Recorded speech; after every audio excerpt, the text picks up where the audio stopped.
यत्पादाम्बुजरेणव स्वीयानां तन्निजाचार्यं प्रणमामि मुहुर्मुहुः।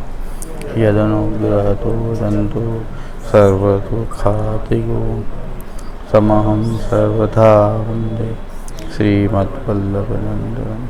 अज्ञानतिमिरान्धस्य ज्ञानाञ्जनशलाकया चक्षुरुन्मीलितं येन तस्मै श्रीगुरवे नमः। नमामि हृदये शेषे लीलाक्षीराब्धिसारिणं लक्ष्मीसहस्रलीलाभिः सेव्यमानं कलानिधिं चतुर्भिश्च त्रिभिस्तथा षड्भिर्विराजते योऽसौ पञ्चधा।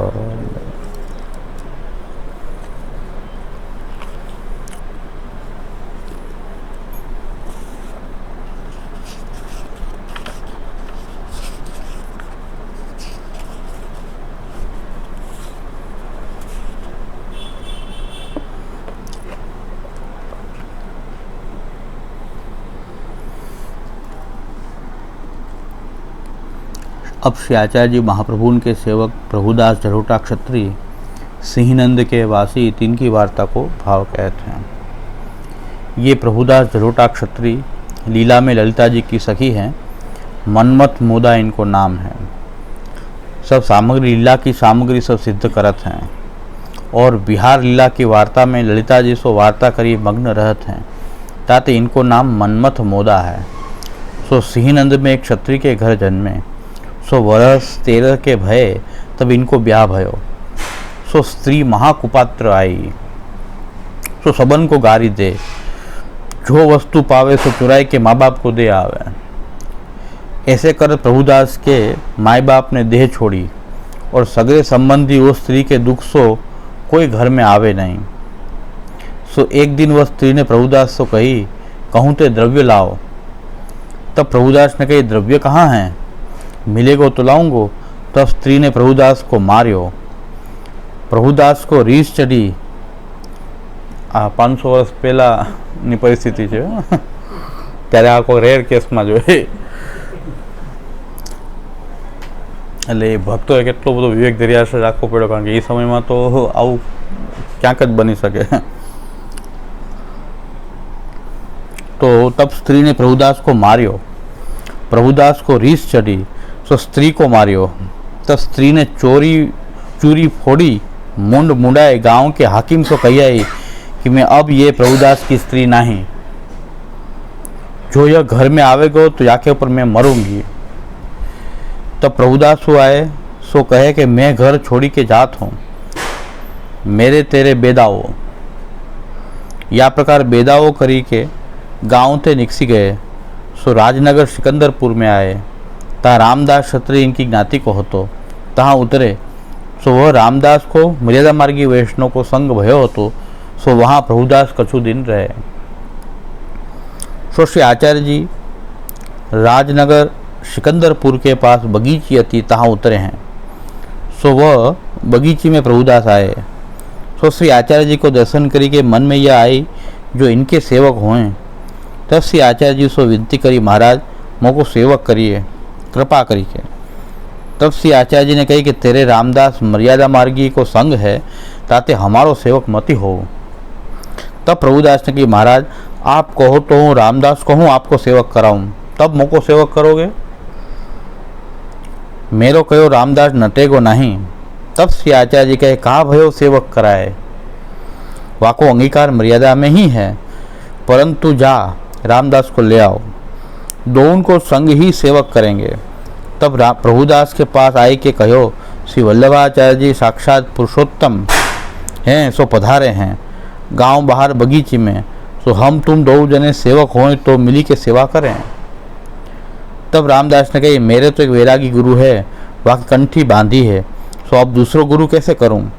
तब प्रभुदास कहे कि अब हमारे तेरे न बनेगी, मेरे वस्त्र पात्र देऊ। तब रामदास ने कहे कि तुम्हारे लिए सेवक होंगे, परंतु मैं अपनी टेव न छोड़ूंगा। तब प्रभुदास के सेवक तो हो, रीति मत करियो। तब रामदास प्रभुदास दो आए। श्री आचार्य जी नभाई के दो उनको नाम सुनाए। तब प्रभुदास को तो श्री आचार्य जी के स्वरूप को ज्ञान भयो और रामदास को न भयो। तब प्रभुदास ने विनती करी, महाराज दोनों को कृपा करके निवेदन करावें। तब श्री आचार्य के रामदास को नहीं। तब प्रभुदास समझ गए। तब कहे, मोहि को कृपा करके कराओ। तब श्री आचार्य ने प्रभुदास को ब्रह्म संबंध करायो। पाछे भगवत सेवा की प्रभुदास रामदास को मिली के कही।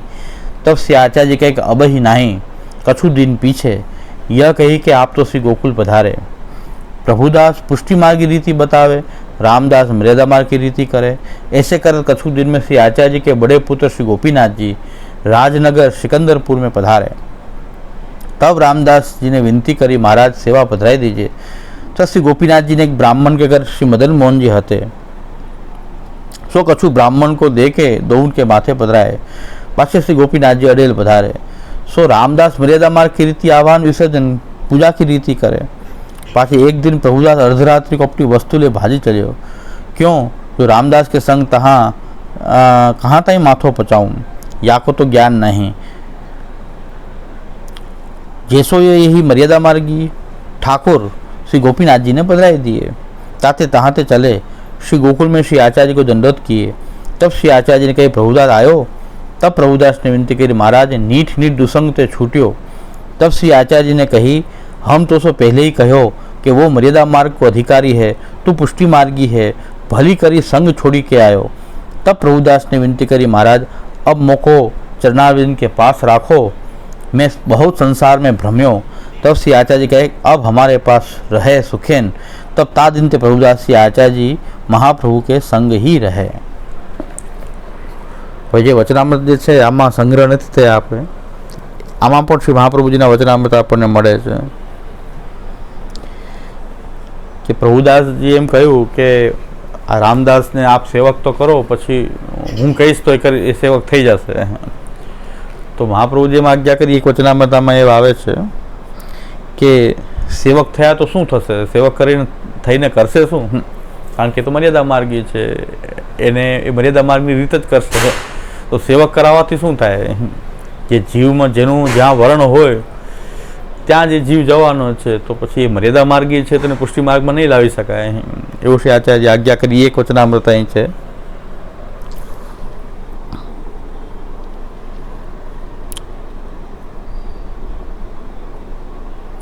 तब श्री आचार्य जी कहे कि कहा भयो सेवक कराए, मेरो कहो रामदास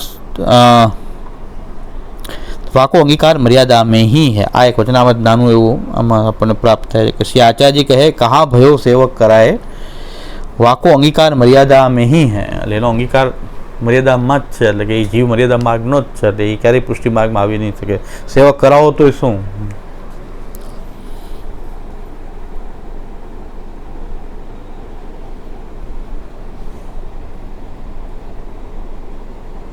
बीजू वचनामृत पाछू आवे छे। ताते तहाते चले श्री गोकुल में आए, श्री आचार्य जी को दंडोत किए। तब श्री आचार्य जी ने कही, प्रभुदास आयो। तब प्रभुदास ने विनती करी, महाराज नीठ नीठ दुसंग ते छूट्यो। तब श्री आचार्य जी ने कही, हम तो सो पहले ही कहो कि वो मर्यादा मार्ग को अधिकारी है और तू पुष्टि मार्गी है, भली करी संग छोड़ी के आयो हो। तब प्रभुदास ने विनती करी, महाराज अब मोको चरणारविंद के पास राखो, मैं बहुत संसार में भ्रम्यो। तब श्री आचार्य कहे अब हमारे पास रहे सुखेन। तब ता दिन ते प्रभुदास श्री आचार्य महाप्रभु जी के संग ही रहे। नाना नाना वचनामृतમાં બે ત્રણ છે કે મહાપ્રભુ કીધું કે સેવક કરાવવાથી પણ શું થાય, જેનો જ્યાં અધિકાર હશે ત્યાં જ જશે।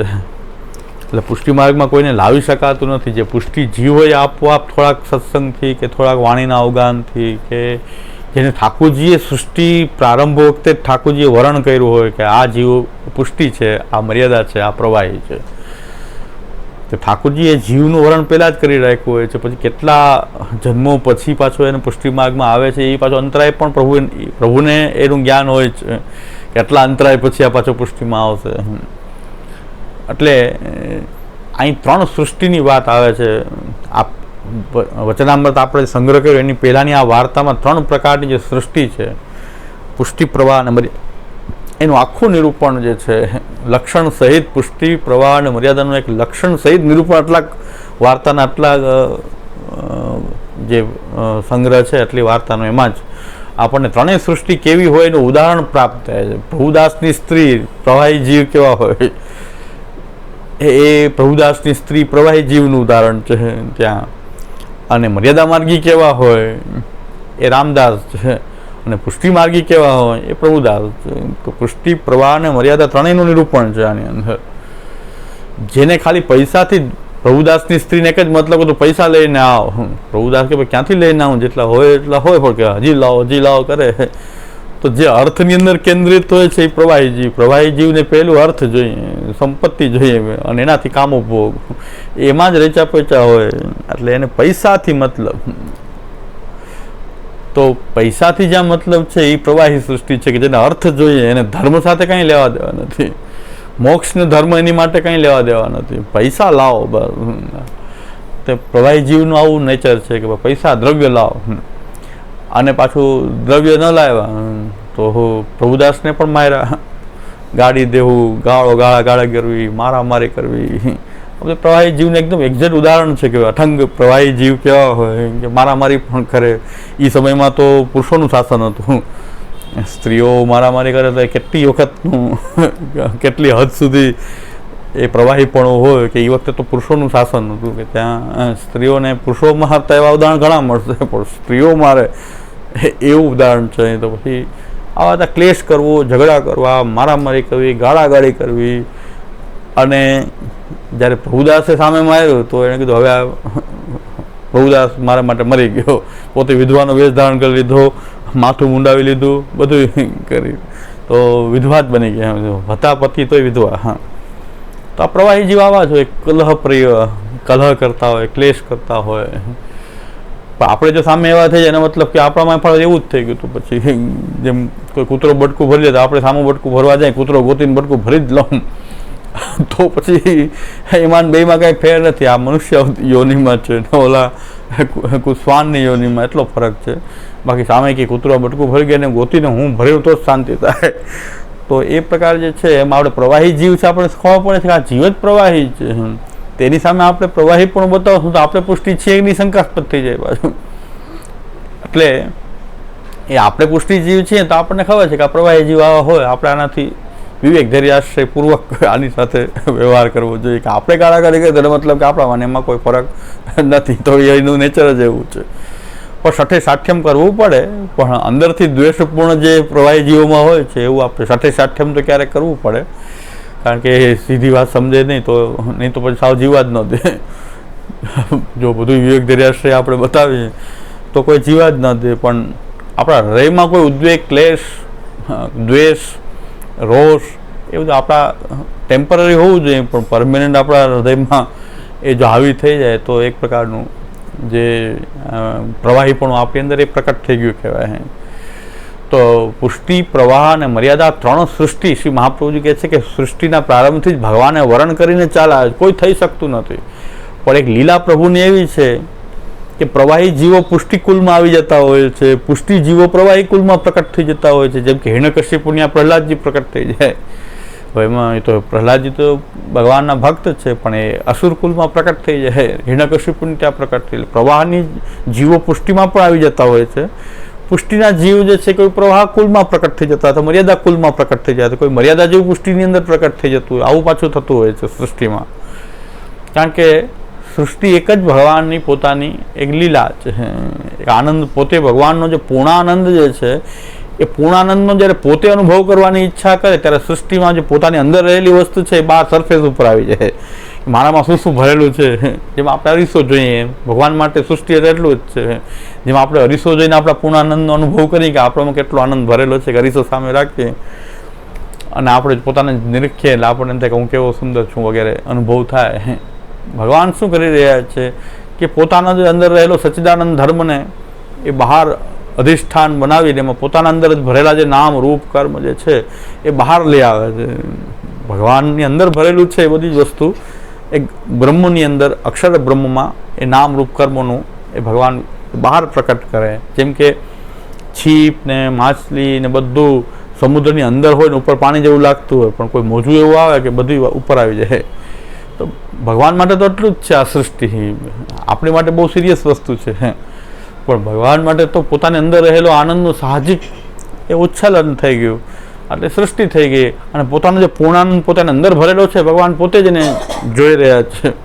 પોતાના એક અક્ષર બ્રહ્મરૂપ અધિષ્ઠાન બનાવી અને એમાં પોતાના નામરૂપ કર્મો જે છે એનો પૂરેપૂરો આનંદ પોતે લઈ રહ્યા છે. પૂર્ણાનંદ જે છે હરિ, એને આપણે ત્યાં ગણિતાનંદકમ બૃહદ અને પૂર્ણાનંદો હરિસ તસ્માત, કે અક્ષર બ્રહ્મની અંદર ભગવાનના ધર્મો તો સમાન છે, સચ્ચિદાનંદ તો, પણ આનંદ કંઈક ઓછો શું આપણે કહીએ છીએ શેના માટે? કારણ કે ત્યાં આનંદને તિરોહિત જેવો કર્યો છે, એટલે નિરાકારતા આવી ગઈ છે, સાકારતા ત્યાં પ્રકટ નથી. ભગવાનના નામ રૂપ કર્મોની જે સાકારતા જે છે એ અક્ષર બ્રહ્મમાં એક રસ છે, પણ એને એ નામ રૂપ કર્મોનો અનુભવ કરવા માટે ભગવાનનું દિવ્ય સાકાર રૂપ જે છે, બીજા બધા નામ રૂપ કર્મોનું આ સૃષ્ટિમાં છે, પણ ભગવાનનું જે દિવ્ય સાકાર રૂપ જે છે એ અક્ષર બ્રહ્મમાં પ્રકટ અનુભવમાં આવતું નથી, જે પુરુષોત્તમમાં અનુભવ આવે છે. ઠાકોરજીમાં પુરુષોત્તમની અંદર એ અનુભવમાં આવે છે, એટલે એ પૂર્ણાનંદ છે. અને અપૂર્ણાનંદ તો નથી જ અક્ષર બ્રહ્મમાં, પણ તિરોહિત ઈવ છે. તિરોહિત જેવો આનંદ હોવાથી એને અક્ષર બ્રહ્મ કરતા એમાં કંઈક ઓછો આનંદ રહેલો છે. હવે બીજી એક સ્પષ્ટતા કરીએ કે અક્ષર બ્રહ્મ જો ગણિતાનંદ હોય ખાલી અને પુરુષોત્તમ અગણિતાનંદ હોય, તો એક વસ્તુ જોઈએ કે અક્ષર બ્રહ્મ જે છે એનું વર્ણન વેદમાં થયેલું છે બ્રહ્મ તરીકે. અક્ષર બ્રહ્મનું એ બ્રહ્મ તરીકે વર્ણન વેદમાં તો થયેલું છે, અક્ષર બ્રહ્મનું વર્ણન. અને એને શું કીધું છે?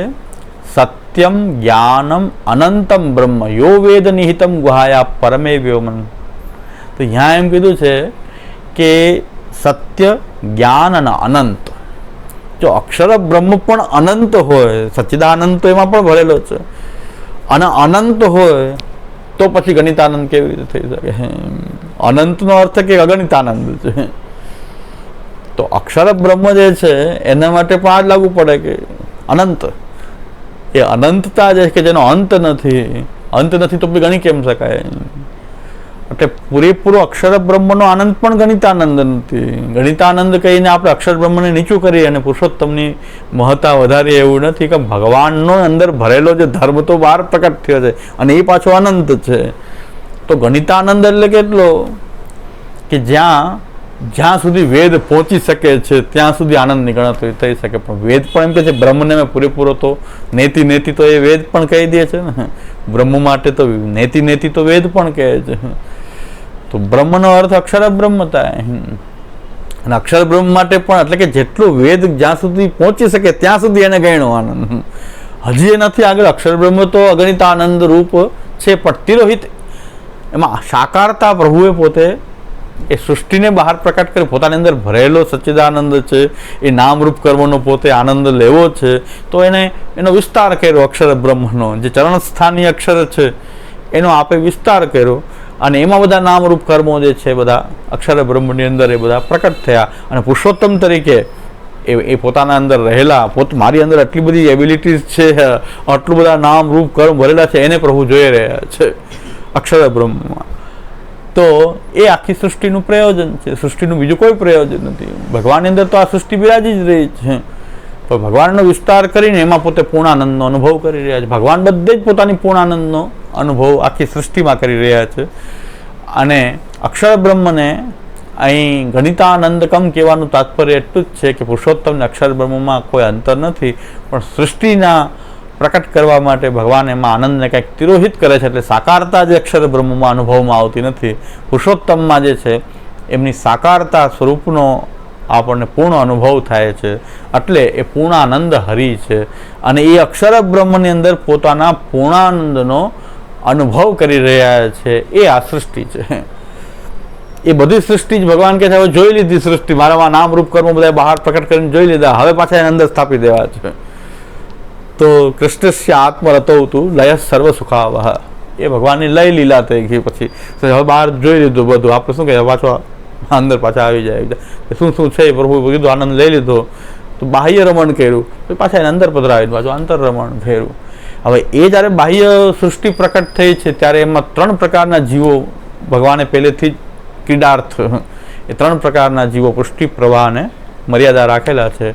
તો આ પ્રભુદાસ જલોટાની વાર્તામાં આ 3 પ્રકારના જીવનું વર્ણન પાછું નિશ્ચિત હોય છે. એટલે કોઈને પુષ્ટિ જીવ બનાવવાનો પ્રયત્ન કરાય નહીં, કોઈને મર્યાદા જીવ પણ એ પુષ્ટિમાં આવી જશે એવો પ્રયત્ન પણ ન કરો. પ્રભુદાસે કર્યો તો પણ સફળ ન થયા કે હું પણ એને પુષ્ટિ, મારો મિત્ર છે તો એને પુષ્ટિ માર્ગમાં હું લઈ આવું. એ જે પુષ્ટિ માર્ગમાં લાવવાનો જે પ્રયત્ન છે એ સફળ થયો નહીં. આપણે પણ ઘણા કહેતા કે હું આને સિદ્ધાંતમાં લઈ આવું, ન લાવી શકાય. ગમે એટલા હું માથા પછાડું, મારું કાંઈ ના, હું કદાચ બગડી જાઉં પણ બીજા સિદ્ધાંતમાં ન એવા ઠંગ ખેલાડી હોઈ શકે કે ભાઈ કોઈને પ્રયત્ન ન કરાય. પણ મહાપ્રભુજીના સિદ્ધાંત આ છે. વૈષ્ણવ તમે કહો છો પોતાને, તો શ્રી મહાપ્રભુજીના સિદ્ધાંત આ છે, આ પ્રભુની લીલા છે, આ પ્રભુ છે, એનું આ મહાત્મ્ય છે. હવે પુષ્ટિજીવ હશે તો એને અસર થઈ જશે અને એ આ પુષ્ટિ માર્ગને એ અનુસરણ કરવા માંડશે. તો આપણો જે પ્રયત્ન છે કોઈને પુષ્ટિ માર્ગમાં લાવવાનો નથી. કોઈક પુષ્ટિજીવ હોય, આપણે ઓળખી ન શકતા સૃષ્ટિમાં કોણ પુષ્ટિજીવ હશે, પણ એની સામે સિદ્ધાંત, મહાપ્રભુજીના સિદ્ધાંત, મહાપ્રભુજીનું સ્વરૂપ, ઠાકોરજીનું સ્વરૂપ એની સામે આપણે મૂકીએ તો પુષ્ટિજીવ હશે તો એનાથી ખેંચાઈને આવશે. આ શ્રી મહાપ્રભુજીની કોઈ પ્રચારની પદ્ધતિ નથી આપણા માર્ગમાં, પણ પુષ્ટિજીવ હશે તો એ પ્રભુના મહાત્મ્યથી એ ખેંચાઈને એ પુષ્ટિ માર્ગને શોધી લેશે.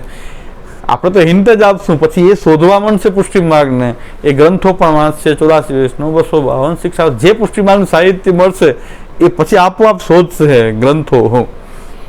એટલે હમણાં હું જે ધર્મરક્ષાને પ્રવચન ચલાવું, ખાલી 16 ગ્રંથનો પણ સારાંશ જ આપવો જોઈએ. સારાંશમાં જેને રસ પડશે પુષ્ટિજી તો એમ કહેશે કે આખું વિશેષ મારાને અધ્યયન કરવું જ છે. એટલે પુસ્તક પણ શોધશે પછી. અને પુસ્તક કે પ્રવચન કે જે શોધવું હોય, 2 વસ્તુ એક જ છે.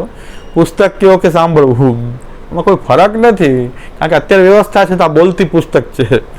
જે સીડી વગેરે સાંભળીએ છીએ કે આપણે જે કંઈ યુટ્યુબ સાંભળીએ છીએ એ પુસ્તક જ છે કે જે વાંચવામાં આવે એ સીધું સાંભળવામાં આવે.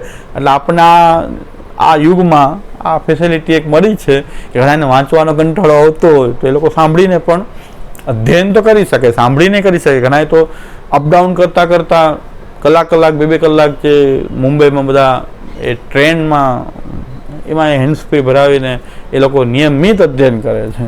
એક પણ પ્રવચન મિસ કરેલું ન હોય કે એને ટાઈમ ક્યારે મળે કે તમે સવાર એક તો પૂરી સેવા કરવી, પછી સવારથી રાત સુધી નોકરી કરવી. તો આ તો બધા પ્રવચનની અપડેટ તમારી પાસે કેમ છે? ઘણા વૈષ્ણવનો ફોન આવે એના પરથી ખબર પડે કે આજે આ પ્રવચન થયું, કાલે કંઈક પ્રશ્ન પૂછે. એનો મતલબ કે તમે તરત જ એ વસ્તુ તમે સાંભળો છો.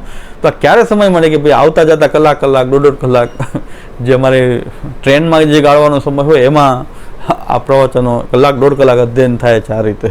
બાકી ઓમ કોઈ સમય નથી. આ રીતે પુષ્ટિજીવ છે તો શોધી લે જ માર.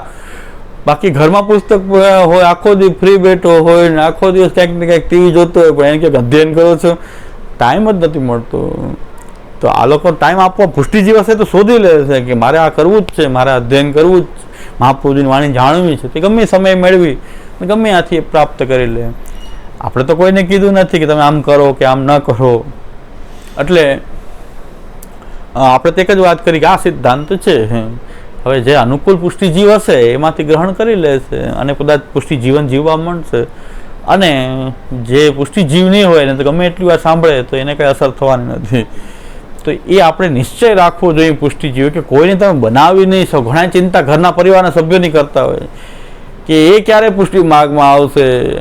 હવે એ તો ન આવે તો મર્યાદા જીવ છે તો મર્યાદામાં જ રહેવાના, મર્યાદા માર્ગમાં સ્થિત થવા દો ને. તમે શું કામ ચિંતા કરો છો? કારણ કે મહાપ્રભુજી પણ બદલાવી નથી શકતા. મહાપ્રભુ કહે છે ભગવાનનું વર્ણન તો હું પણ ચેન્જ ન કરી શકું. અને કદાચ પુષ્ટિજીવ હશે, અંતરાય હશે તો આવી જશે, મોડા આવશે 2-5 વર્ષ, પણ નહીં હોય તો નહીં જ આવે. એ નિશ્ચય રાખવો જોઈએ. છોકરા હોય આપણા કે પત્ની હોય, પતિ હોય, આપણે ભાવ એવો રાખીએ કે પુષ્ટિ આપણે બધા જ ઠાકોરજીના સેવક છીએ, પણ જો વર્ણ નહીં હોય આપણે પ્રયત્ન પૂરેપૂરો કરવો જોઈએ. પછી આપણે પ્રયત્ન ન કરીએ અને તમે બધા આસુરી છો, મર્યાદા છો, તમે પ્રવાહી છો એમ કરીએ એ પણ ખોટું છે. આપણે પ્રયત્ન કરીએ. આપણે એક તો પહેલો પ્રયત્ન આપણો શું હોવો જોઈએ કે આપણે સિદ્ધાંતને, આપણી સેવા પ્રણાલિકાને, આપણી કથા પ્રણાલિકાને નિષ્ઠાપૂર્વક આપણે જીવીએ. પહેલાં તો સૌથી પહેલું કાર્ય એ કરવાનું છે કે આપણને આપણે સેવા કથા અને શરણાગતિની સાધનામાં આપણી નિષ્ઠા હોવી જોઈએ શ્રી મહાપ્રભુની. ખાલી બીજાને ઉપદેશ કરવાથી શું થાય કે ઉપદેશ કરવો કેમ પડે?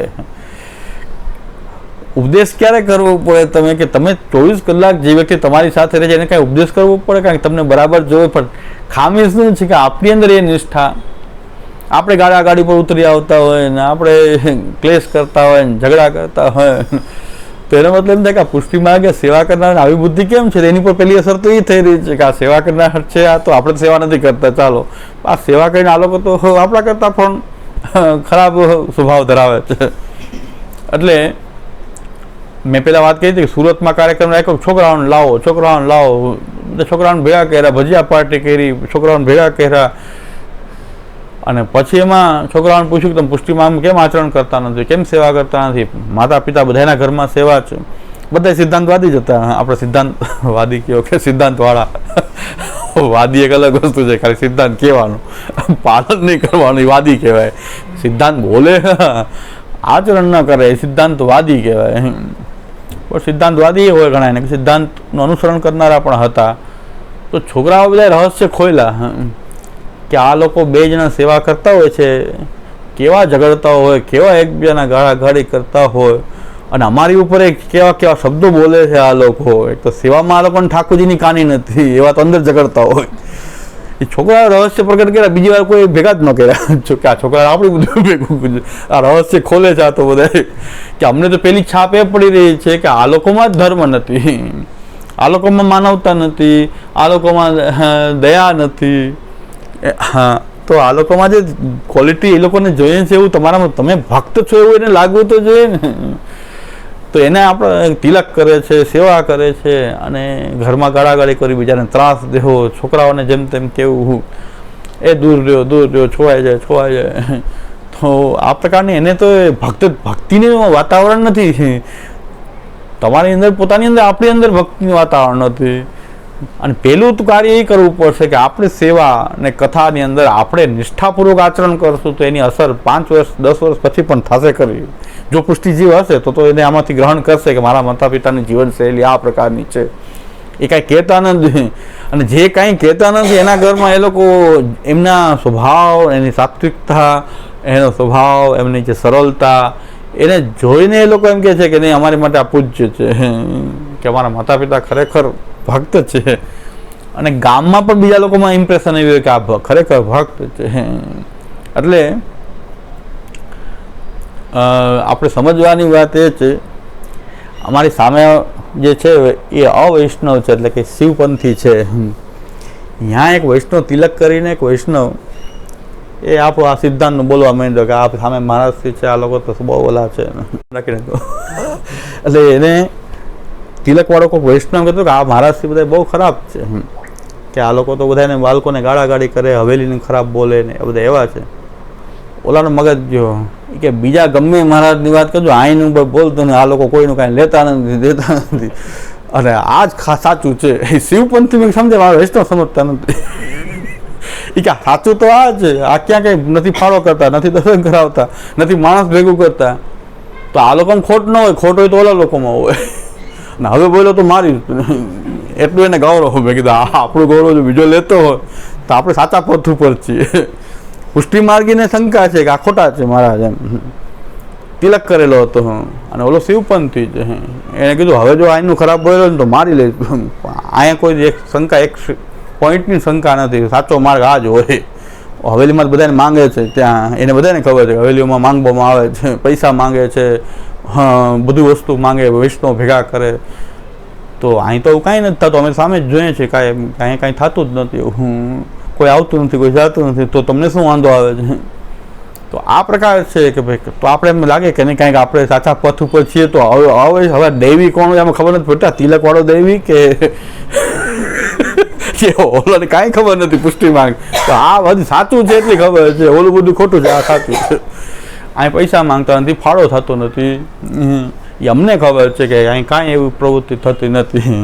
એટલે હવેલી બીજી હવેલી જે થતું એ થતું, અહીંનું બોલતો નહીં. ઓલે તો મેં કીધું આપણો આ શિવપંથી જો આપણો ગૌરવ, આમાં શંકા એ થઈ જાય કે આમાં કોની પર ભગવત કૃપા છે એ નિશ્ચય નથી થતો. એટલે પુષ્ટિજીવ, મર્યાદાજીવ ને પ્રવાહીજીવનું ભેળસેળ એવી થઈ છે કે આપણે કંઈ છૂટા પડી શકાતા નથી પ્રભુ સિવાય.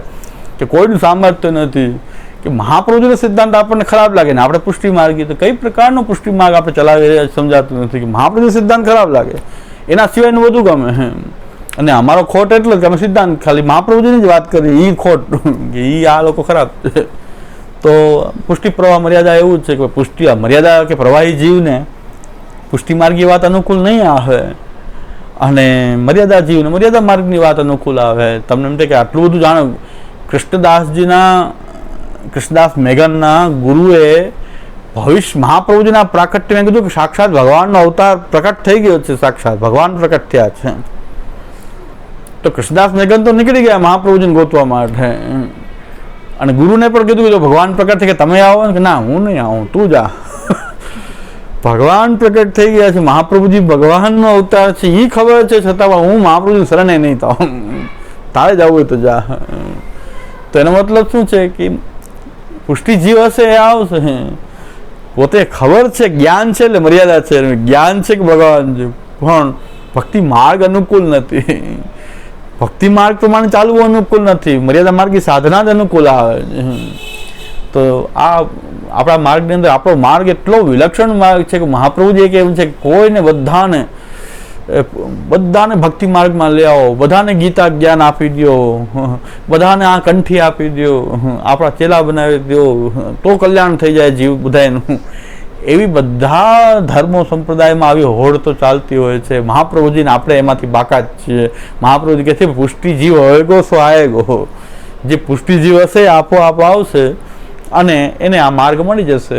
કોઈ ચિંતા કરવાની જરૂર નથી કે આ પુષ્ટિ માર્ગ, ઘણાની ચિંતા થઈ ગઈ કે આવા બધી ફિલ્મો આવ્યા કરશે, નામ કર્યા કરશે, આપણા બાળકો બધા પુષ્ટિ માર્ગ નીકળી જશે. મેં પુષ્ટિ જીવ હશે નહીં જાય, પુષ્ટિ જીવ હશે તો નહીં જાય, પણ બીજા કોઈ આવી ચડ્યા હશે કદાચ તો નીકળી જશે.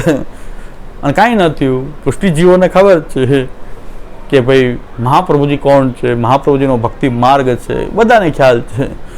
કોઈ કંઈ નીકળ્યું નહીં, કોઈ કંઈ આવવાનું નથી, કોઈ જવાનું. પુષ્ટિ જીવ હશે તો જશે નહીં. તો બહુ સ્પષ્ટ થઈ ગયું કે જે ભીતિ હતી એવી કોઈ ભીતિ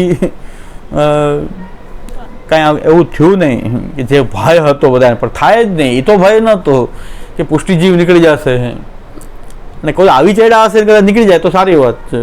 પુષ્ટિ માર્ગમાં ઓછા જ રહેવા જોઈએ, બેલેન્સ બનાવી રાખવું જોઈએ. આપણે બહુ ભેગા થઈ જાય સમજી લેવું જોઈએ કે કાંઈક ખોટ છે, કાંઈક આમાં આપણે કંઈક બરાબર રસ્તા ઉપર નથી કે શું, કેમ ભેગા થઈ ગયા એટલા બધા. તો ભેગા થાય તો શંકા ઉત્પન્ન થઈ જવી જોઈએ, કારણ કે મહાપ્રભુજીનું નામ પણ રહપ્રિય, મહાપ્રભુજી રહપ્રિય છે. મહાપ્રભુજીને એવી ઈચ્છા નથી કે બહુ ખૂબ લોકો ભેગા થઈ જાય અને બધા અનુસરણ કરવા માંડે. તો આ પુષ્ટિ પ્રવાહ મર્યાદાની જે આપણી જે વાત છે એની સુંદર ઉદાહરણ જે છે આ ત્રણ વસ્તુ જે છે એ સુંદર ઉદાહરણ છે કે પ્રવાહી જીવ એનું પ્રવાહી નેચર બતાવતા જ હોય છે ને એ પ્રકારે હોય જ છે. મર્યાદા જીવ એના મર્યાદા માર્ગમાં સ્થિત થઈ જાય છે, અને મર્યાદા માર્ગ કોઈ પણ રીતે મળી જતો હોય છે. એના એવા ગુરુ મળી જતા હોય, એવો માર્ગ મળી જતો હોય, કાંઈ એવા માર્ગમાં એનું આકર્ષણ થઈ જતું હોય. મર્યાદા માર્ગે ચાલતો હોય એટલે બધાએ ચાલવા જ જોઈએ. કોઈ આપણે ખાલી પુષ્ટિ માર્ગ જ હોવો જોઈએ ને બીજા માર્ગ ન હોવો જોઈએ એવી પણ આપણે ભ્રમણા સેવવી જોઈએ નહીં. તો બધા માર્ગો છે, સિવાય કે જે અવૈદિક માર્ગો છે એ પણ કંઈક માર્ગ છે. અવૈદિક માર્ગો જે છે, જૈન છે, બૌદ્ધ છે, પછી આ મુસ્લિમ છે, ક્રિશ્ચનો છે, એ કંઈ હોવા જ ન જોઈએ એવી આપણી જે માન્યતા છે એ પણ ભૂલ ભરેલી છે. કારણ કે પૂર્ણાનંદ હરિ જે છે ને, પૂર્ણાનંદ આ બધામાં પણ વ્યક્ત થઈ રહ્યો છે. ભગવાન તો એમાંથી કંઈક પોતાનો પૂર્ણાનંદ અનુભવ કરે છે. કેમ કે આ માર્ગ હોવા જ ન જોઈએ. એ લોકોને એવી ફિલિંગ છે કે ઇસ્લામ સિવાય કોઈ હોવા જ ન જોઈએ, એટલે એ લોકો હંમેશા ઉત્પાત મચાવતા રહે છે. પણ આપણે પણ એવી ફિલિંગ થઈ જાય આપણી અંદર કે એ લોકો ન હોવા જોઈએ, તો પછી ભાઈ સેમ થઈ ગયા પાછા. જેના દુર્ગુણો જેટલા એનામાં છે એટલા જ આપણા છે. તો પછી ભગવાનનો તો આપણે સ્વીકાર કરીએ છીએ કે પૂર્ણાનંદ એ ન કરે તો કાંઈ નહીં, પણ પૂર્ણાનંદ હરિ જે છે એ તો બધેથી પોતાનો પૂર્ણાનંદનો જ અનુભવ એ કરે છે. આ એક વાત છે. એટલે અગણિતાનંદ જે છે એ પૂર્ણાનંદ રૂપ જે હરિ જે છે, પ્રભુ ઠાકોરજી શ્રી કૃષ્ણ, એ બધી જ જગ્યાએ પોતાના પૂર્ણાનંદનો અનુભવ એ ઇસ્લામમાંય કરી શકે, જૈનમાંય કરી શકે. એટલે આપણે એમ કહેવું જોઈએ કે તમે જૈન હો તો સાચી રીતે જૈન બનો, સાચી રીતે જૈન બનો. તમે મુસ્લિમ હો તો સાચા મુસ્લિમ બનો, બીજાને મુસ્લિમ બનાવવાની ચિંતા વધારે છે બધાને. તમે સાચા મુસ્લિમ બનો, આનંદથી નમાઝ પડ્યા કરો, કંઈ વાંધો નથી, પણ તમે બીજાને મુસ્લિમ બનાવવાની કોશિશ વધારે કરો છો પોતે સાચા મુસ્લિમ બનવા કરતાં. એમ આપણે સાચા સનાતની બનવા, વૈષ્ણવ બનવા છે તો બીજાને વૈષ્ણવ બનાવવાનો યત્ન વધારે કરીએ છીએ કે બીજાને વૈષ્ણવમાં લાવી. તો બીજાને લાવી શકાતા નથી. આ મહાપ્રભુજીની વાત આપણે સમજવી જોઈએ કે આપણે આપણા માર્ગના ગુણગાન કહેવા જોઈએ, માર્ગની વાત કરવી જોઈએ. પુષ્ટિજીવ હશે તો એ આ માર્ગનું અનુસરણ કરશે, એ તો નિશ્ચય છે. પુષ્ટિજીવ હોય એ જ કરશે. એટલે શિબિરોની અંદર પણ શું થાય છે કે સમુદાય ખૂબ ભેગો થાય, પછી ગ્રંથ ચાલવા માંડે એક પછી એક, તો એ પાછો અમુક વર્ગ જે છે કે આમાં કંઈ આનંદ આવતો નથી, હટતો જાય. સેવા ફળ આવતા હું તો સોળસ ગ્રંથ બધી જગ્યાએ પ્રવચન, સોળસ સેવા ફળ આવતા પા ભાગના જ હોય છેલ્લે સેવા ફળમાં. ફળ ત્યારે જ વર્ણન કરવું જોઈએ કે એટલો ઉભરો આવતો જાય. સુરતમાં મને એટલી બપોરની શિબિર એટલી બધી, આખો જે મોટો પટેલ સમાજનો આખો હોલ ભરે છે બપોરના સમયે શિબિર 3 થી 6. કે 3 થી 6 માં આટલું ભીડ કેમ થાય? તો ખબર પડે કે બાજુમાં આ બધા હવેલીમાં દર્શને કરે, દર્શનનો ટાઈમ છે, અહીંયા સંધ્યા આરતી કે સેન કરી લે, અથવા અહીંથી શિબિર પૂરી કરીને સેનના દર્શન કરવા જાય. હા, એની ભેગી જ છે આમાં કે પુષ્ટિ માગી છે તો અહીં થોડીક વાર બેસી જાય, 6 વાગ્યામાં દર્શન ખુલે. એટલે એ અડધા પોળધા એ ભાઈ એ છે, બધા હવેલી જવાવાળા જ છે, એ ત્યાં હવેલી દર્શન કરવા પહોંચી જાય છે. આટલી ભીડ દેખાઈ રહી છે. પણ ધીરે ધીરે હવે ગ્રંથ ચાલશે ને એટલે એ ઓછા થશે ધીરે ધીરે. પણ જેમ જેમ ગ્રંથ ચાલવા માંડ્યા, સેવા ફલાવ્યો તો હવે હોલની જરૂર નથી પડે એવું થઈ ગયું. હવે તો એક નાની ઓસરીઓ ચાલે, કારણ કે જે નક્કી છે ઘરે ભણે છે એ જ બધા પાછા જે ઘરે પણ અધ્યયન કરતા હોય છે, ક્લાસમાં પણ કરતા, એ લોકો બધા મળીને પણ કરતા હોય છે. હવે એવા લોકો જ રહી ગયા છે કે જે ખરેખર અધ્યયન કરે છે, જે પહેલેથી સંકળાયેલા છે, હજી સુધી છોડ્યું નથી. વચ્ચે જે ભીડ વધતી હતી ને ઘટતી હતી, એ બધું સેવા ફળ આવતા સુધી બધાએ થોડો વધારે ઘટાડો થાય, ક્યારેક પાછા કંઈક નીકળી જાય. એવું થતા છેલ્લે સેવા ફળ આવતા જ પાછા એક સ્થિર વર્ગ હોય કે જે અધ્યયન જ કરે છે, ત્યારે જ સેવા ફળનું વર્ણન કરવું, ત્યાં સુધી ન કરવું, ત્યાં સુધી આ પાછું રિપીટેશન કરવું સોળસ ગ્રંથનું કે સેવા ફળ ત્યારે જ વર્ણન કરવું. હવે બરાબર સંખ્યા જે પહેલેથી દેખાય એટલા જ ચહેરા છે. હવે આપણે સેવા ફળની ચર્ચા કરીએ. એમ સોળસ ગ્રંથ પ્રવચન માલા મેં જ્યાં ચલાવી ત્યાં આવો જ અનુભવ થયો. વચલા પીરિયડમાં એવું થાય કે સમુદાય આવી જાય પાછું નીકળી જાય ને એવું બન્યા કરે. પછી છેલ્લે સુધી નિરોધ લક્ષણ અને સેવા ફળ, ત્યાં પાછું જે સ્થિર અધ્યયન કરવાવાળો વર્ગ જ પાછો કે જે ખરેખર નિષ્ઠાપૂર્વક માર્ગનું અનુસરણ કરવા માંગે છે, ઘરે પણ અધ્યયન કરે છે, સેવા કરે છે, એવો વર્ગ પાછો ત્યાં રહી જાય. તો મહાપ્રભુજીનો વાત સત્ય છે, પ્રકટ અનુભવમાં આવે એવી વાત છે. પુષ્ટિ માર્ગી હશે એ જ આવશે, એ જ પાછું ટકશે. એમ હવે આપણે વધારે દઈએ ને મહાપ્રભુજીની વાત કે એ ટકશે છેલ્લે સુધી, અને બાકી બધા હશે તો વચ્ચેથી થોડીક વાર ચર્ષણી જીવનનું પણ વર્ણન કર્યું છે મહાપ્રભુજી કે ચર્ષણી શબ્દ વાચ્યાસ્તે તે સર્વેશ્વર વર્તપસુ ક્ષણાત સર્વત્વ આયાતિ રુચિ તેસામ ન કુતચિત તેસામ ક્રિયા અનુસારેણ સર્વત્ર સકલમ ફલમ. આવી એક સૃષ્ટિ પણ છે કે બધે ભમતી હોય, થોડી વાર મર્યાદા માર્ગમાં, થોડા પુષ્ટિ માર્ગમાં, થોડી વાર પ્રવાહ માર્ગમાં, એ બધે ભ્રમણ કરે. અને એ પાછી સૃષ્ટિની વિશેષતા એવી કે જે માર્ગમાં હોય એના જેવા એકદમ રૂપ પ્રકટ કરી દે. પ્રવાહમાં આપણને એમ લાગે કે અઠંગ પ્રવાહી જ છે, હા. પુષ્ટિ માર્ગમાં આપણને એમ લાગે ખરેખર આ પુષ્ટિ જીવ છે, એવો દીનતા, દૈન્ય ને બધું એમાં દેખાય. સેવાનો ભાવ ને દીનતા, ધોતી, બંડી, તિલક ને બધું ધારણ કરી લે. બીજાને ધારણ કરવામાં તકલીફ પડે, આને તકલીફ એ ન પડે, થોડાથી ધોતી બંડીમાં જ દેખાય. તો એનો મતલબ કે તો ત્યાં અનુકૂલન સાધી લે. ને પાછું કંઈક બીજો કંઈ મર્યાદા માર્ગી કાર્યક્રમ હોય તો એમાં એકદમ મર્યાદા માર્ગમાં પણ ઇન્વોલ્વ થઈ જાય. સોમયજ્ઞ ને આ યજ્ઞ ને એમાં પણ આનંદથી પૂરેપૂરું માઇક સંભાળી લે, બધે માઇક સંભાળી લે. તો પ્રવાહ માર્ગનો કાર્યક્રમ હોય, ગરબા આવે તો ત્યાંય નાચવા માંડે, ડિસ્કો દાંડિયામાં પહોંચી જાય. તો મહાપ્રભુજી કે આવી એક સૃષ્ટિ છે કે જે કંઈ નક્કી નથી થતું કે પ્રવાહી છે કે મર્યાદા છે કે પુષ્ટિ છે, ચર્ષણી છે. એને એક જગ્યાએ સ્થિર થવું ગમે જ નહીં, બધું ભ્રમણ કર્યા કરે બધે. મહાપ્રભુજી કેટલું બધું સૃષ્ટિ એટલે પૂર્ણાનંદ હરી છે, એના પૂર્ણાનંદને બરાબર અનુભવ મહાપ્રભુજી કરે છે, એટલે આ પણ પૂર્ણાનંદ છે. મહાપ્રભુજી પૂર્ણતાનો બધે અનુભવ કરી રહ્યા છે. ભાઈ આવી પણ એક સૃષ્ટિ હોય શકે અને છે કે જે ભ્રમણ કરતી રહે છે બધે, અને બધી જગ્યાએ પાછું અનુકૂલન સાધી લે. આપણને બધી જગ્યાએ અનુકૂળ ન આવે. આપણે કદાચ મર્યાદા માર્ગમાં જઈએ તો આપણે એમ એટલા અનુકૂલન સાધી ન શકીએ. કોઈ કારણસર જવું પડ્યું હોય તો પણ આપણે એની સાથે મેચ ના થઈ શકે, એ તો બધે થઈ જાય. પ્રવાહીજી આ જે ચર્ષણીજી એવા છે કે બધે પાછા એ મેચ પણ થઈ જાય, બધું એમાં જોડાઈ પણ જાય. એટલે તેસામ ક્રિયાનુસારેણ સર્વત્ર સકલમ ફલમ, અને થોડું થોડું ફલ પણ પ્રાપ્ત કરી લે બધેથી. થોડું થોડું, પૂરેપૂરું નહીં ફલ, પણ આંશિક ફલ તો લઈ લે થોડું ઘણું. તો એ થોડું થોડું ફલ બધેથી પ્રાપ્ત, મર્યાદાનું થોડુંક લઈ લે, થોડુંક પુષ્ટિનું પણ લઈ લે, પ્રવાહનું પણ લઈ લે. એટલે અહીં જ્ઞાન ધોતી પ્રવાહ મર્યાદા ભેદ જે છે એ ગ્રંથો શ્રી આચાર્યચરણનો ગ્રંથ છે. પણ પૂર્ણાનંદો હરિની સરખામણીમાં આપણે જોઈએ તો ભગવાન પોતાની પૂર્ણતાનો અનુભવ પ્રવાહ માર્ગમાં પણ કરી શકે છે અને કરે જ છે. નહીં તો પ્રવાહ માર્ગ શું કામ પ્રકટ કરે, પ્રવાહી જીવન શું કામ પ્રકટ કરે? આ જ સવાલ લોકો, નિરીશ્વરવાદી લોકો જે છે એ બધા એમ જ કહેતા હોય કે ભગવાન આ બધા એટલો સામર્થ્યવાન જો ભગવાન હોય તો આ ગુંડાઓને પ્રકટ શું કામ કરે છે? તો સમાજમાં ઉત્પાદ શું કામ થાય?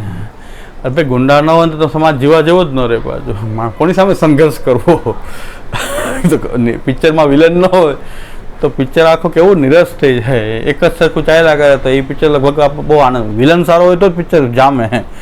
રામાયણમાંથી જો રાવણ નીકળી જાય તો રામચંદ્રજીનું ચરિત્ર જેટલું પ્રકટ ન થાય.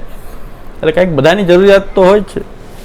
ભગવાન પોતાના પૂર્ણાનંદનો અનુભવ એ પ્રવાહ માર્ગમાંય કરતા હોય છે, મર્યાદા માર્ગમાંય કરે છે, પુષ્ટિ માર્ગમાંય કરતા હોય છે. આપણે એમ માનીએ કે પુષ્ટિ માર્ગમાં જ પ્રભુ અનુભવ કરી શકે પૂર્ણાનંદનો, તો આપણે પ્રભુને પૂર્ણાનંદ માનતા જ નથી. તે અપૂર્ણતા આવી ગઈ. પુષ્ટિ સિવાય ક્યાંય પોતાનો પૂર્ણાનંદનો અનુભવ કરી શકે એ અપૂર્ણતા છે. પછી પુષ્ટિ માર્ગમાં જ એ પ્રભુ પ્રકટ થઈ શકે, બીજે પ્રકટ ન થઈ શકે, એ પણ એની અપૂર્ણતા થઈ ગઈ કે ભાઈ પુષ્ટિ માર્ગથી બંધાઈ ગયો હતો. જેમ કે મુસલમાનો એમ કહે છે કે ભગવાન પોતાનું સાકાર રૂપ જે છે, અલ્લાહ જે છે એ લેતો જ નથી, એ લઈ શકે જ નહીં, ભૂતલ પર આવે જ નહીં. અલ્લાહ તો અહીંયા આવે જ નહીં, તો પછી એને અપૂર્ણતા છે. અમારો તો પૂર્ણ આનંદ છે. તમારો અલ્લાહ અપૂર્ણ હશે કે ભાઈ રૂપ ધારણ ન કરી શકે, એ પાછું ભૂતલ ઉપર ન આવી શકે, સાતમા આસમાનથી નીચે ઉતરે જ નહીં, તો એની કંઈક અપૂર્ણતા પ્રકટ થઈ રહી છે એમાં. તો અમારે તો અમે કહીએ છીએ કે પૂર્ણાનંદ હરિ બધે જ પોતાના પૂર્ણાનંદનો અનુભવ કરી રહ્યો છે, સર્વત્ર છે, એ બધે પોતે અનુભવ કરી રહ્યો છે. આ એક વસ્તુ. એ હરિ જે છે પોતાની પૂર્ણતા બધે અનુભવ કરે છે. બાકી એની અંદરના કોઈ એક એક અંશને આપણે લઈએ તો ત્યાં અપૂર્ણતા આપણને દેખાય, ત્યાં અપૂર્ણતા દેખાશે. કેવી રીતે? પણ આપણી ગતિ જે છે એ આપણી કંઈક આપણા લેવલમાં જેટલી પૂર્ણતા છે જ્યાં સુધી પહોંચવાનો જ આપણે પ્રયત્ન કરીએ છીએ. જેમ કે આપણે જીવન જીવવું છે કે આપણને ખબર છે કે 100 વર્ષ પૂર્ણતા છે, તો આપણો પ્રયાસ 100 વર્ષ સુધી જીવવાનો હોય છે. કોઈ પણ વસ્તુ જળ હોય કે ચેતન, એની પૂર્ણતા જે છે એને પ્રાપ્ત કરવા માટે જે પ્રકટ થાય છે. જેમ કે બીજ છે, તો એમાં જેટલી વૃક્ષ મોટું થઈ શકે એટલું વૃક્ષ થવા માટે એ બીજ હોય છે. બીજમાં એટલી શક્તિ એ છે કે બીજને વાવો એટલે એની જે હાઇટ જે છે વૈધા જ કરે નહીં, પણ એક લિમિટ હોય ત્યાં સુધી વધે. એટલે એની પૂર્ણતાને હાંસિલ કરવા માટે બીજ જે છે એની વૃક્ષના રૂપમાં એની પૂર્ણતાને હાંસિલ કરવા માટે પ્રયત્ન કરે. ત્યાં સુધી પોતે પૂર્ણતા, પણ એ હકીકતમાં અપૂર્ણ છે.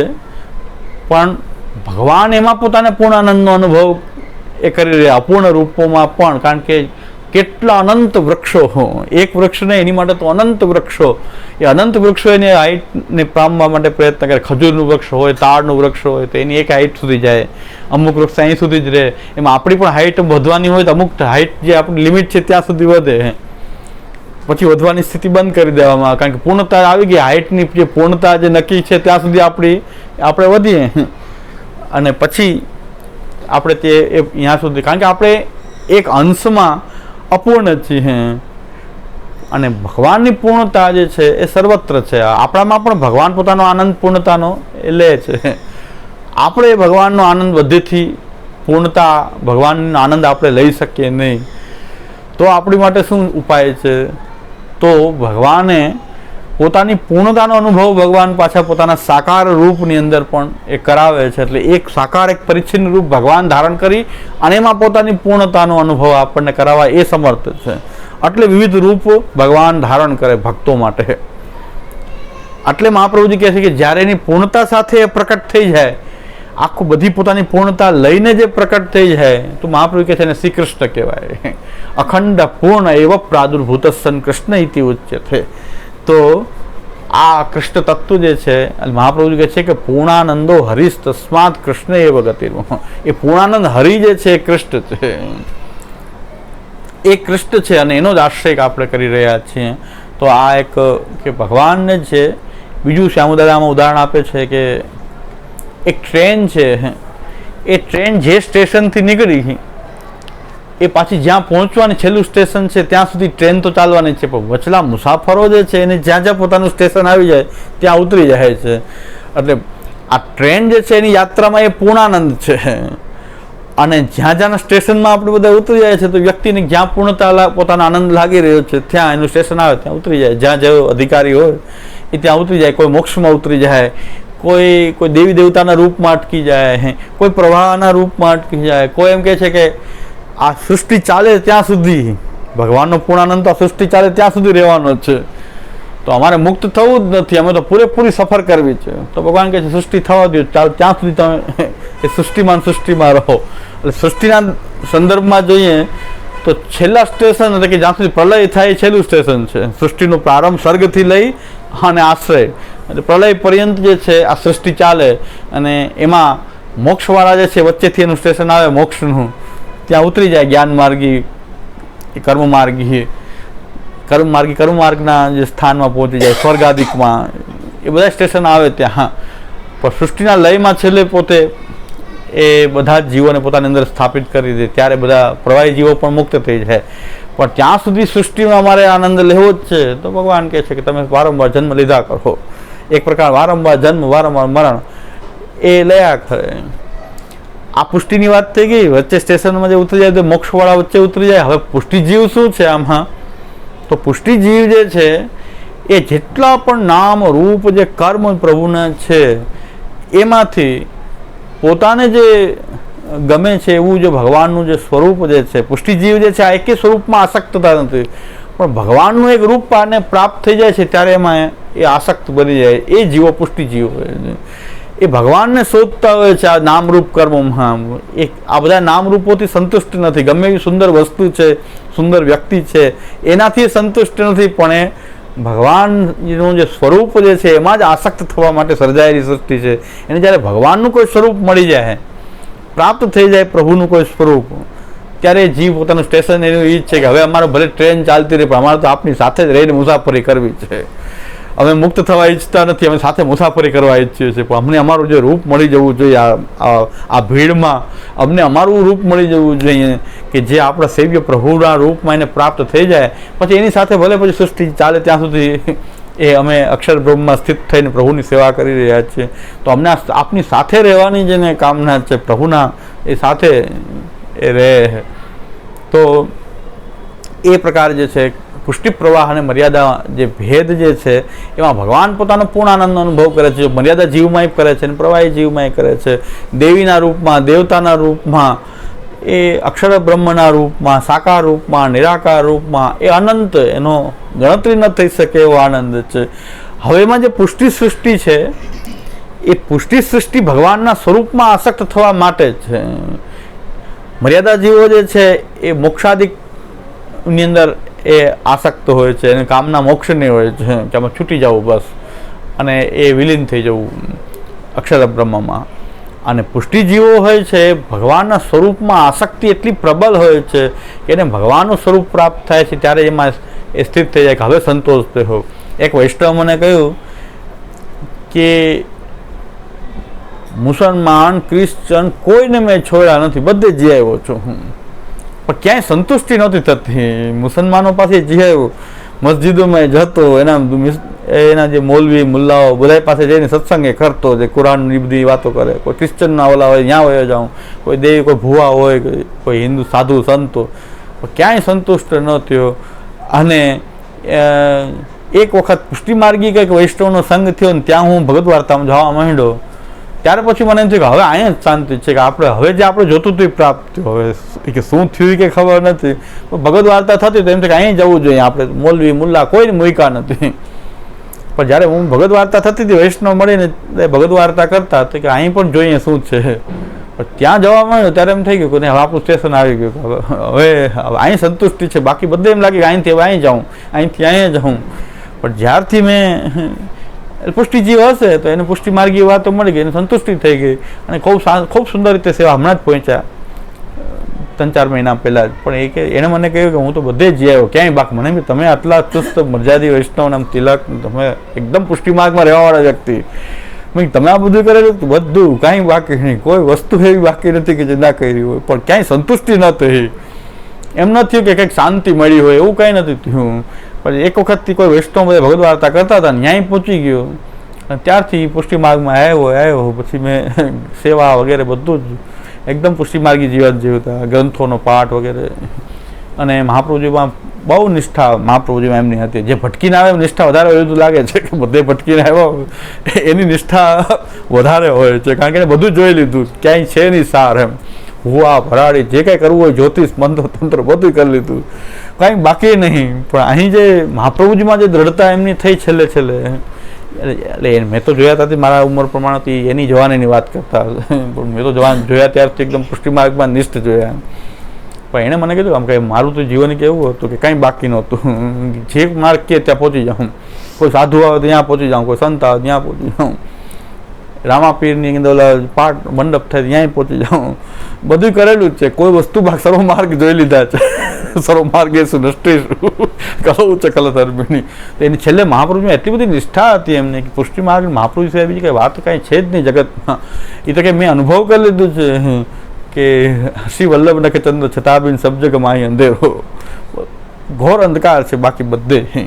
તો એને વધારે અનુભવ. આપણે તો ખાલી પહેલેથી જ પુષ્ટિ માર્ગ મળી ગયો છે એટલે આપણે તો બીજે ભટકા નથી. પણ જે ભટકીને આવ્યા છે એને બહુ સમય બગાડ્યો એમ થાય એને કે ઘણો બગડી ગયો સમય, બહુ મોડા આવ્યા, એને એવો તાપ થાય કે આપણું જીવન ઘણું વયું ગયું, તો બહુ મોડા આવ્યા. આપણે જન્મથી મળી ગયું છે એટલે આપણને કોઈ તાપ થતો નથી.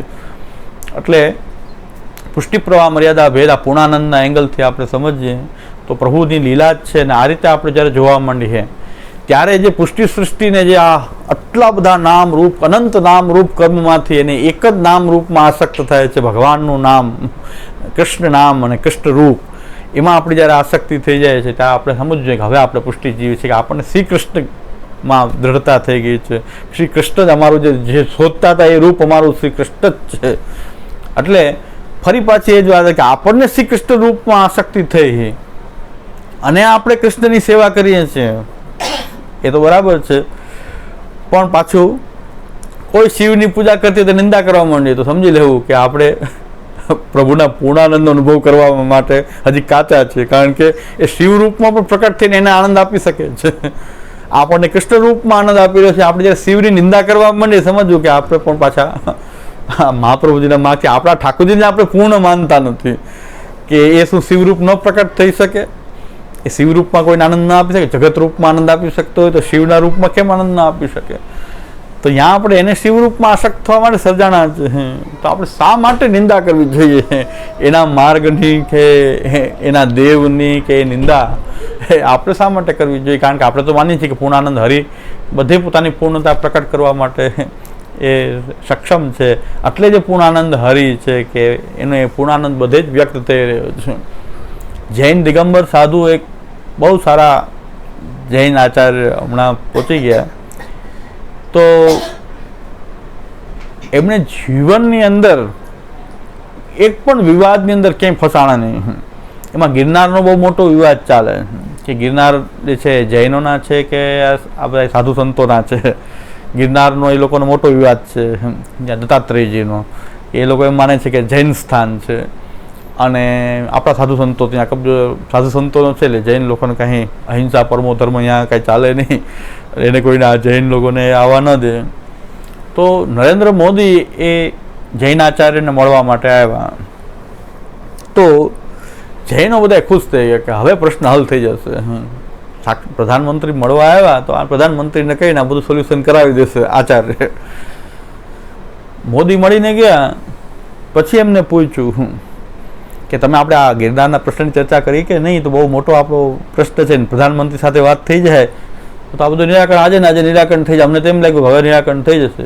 ત્યારે એમણે બહુ સરસ જવાબ આપ્યો કે જો ભગવાનની જો ઉપાસના કરવી છે કે તમે કોઈ તીર્થને માની રહ્યા છો તો તીર્થનું સ્મરણ કરો તો એ તીર્થ પ્રકટ થઈ જાય, તો શા માટે વિવાદ કરવાની જરૂર છે?